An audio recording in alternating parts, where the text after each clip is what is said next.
What We Can Do to Stop Climate Change by Heidi Corbett. In the North Pole, there are animals called polar bears.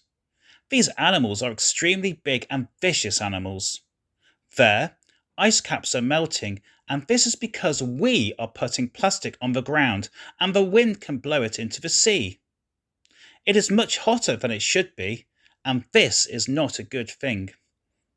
In the North Pole, the ice caps are melting and the polar bears can't get to where they want to. They have to jump from one ice cap to another to get to where they want to. Also, the sea level is rising. This is very dangerous. This could cause floods and other dangers. If these floods get into people's houses, this will make them leave their houses and possibly go far away from where they previously lived. What can we do to stop climate change? My story will hopefully help you to understand why we have to work together to stop climate change now. There once lived a lovely family of 4 in Norway, near the North Pole. Although it was very cold there, Sarah, Charlie and their parents loved it. The air was always fresh and clean, and the sea that was near their house was crystal clear. Sometimes they were able to spot whales not far from the shore, which always made them feel very lucky.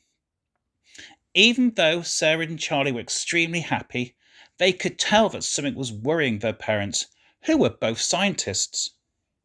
One day, when Sarah and Charlie were playing by the sea, they saw a large chunk of ice floating in the distance. They heard their mum gasp as she noticed it too. "What is that, Tom?" she asked her husband, who was reaching in his bag for his binoculars so he could get a closer look. "It's happening quicker than we thought, Emma," replied their dad. "Children, we need to talk to you about climate change. What you can see happening so close to where we live is the effect of people not looking after planet Earth. Our ice caps are melting because the temperature of the Earth is getting hotter. We have to make people realise that it is almost too late."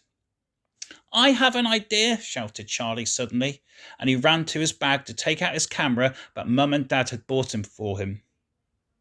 Charlie ran to the sea and took a picture and sent it to thousands of people so they could see what is happening to our planet.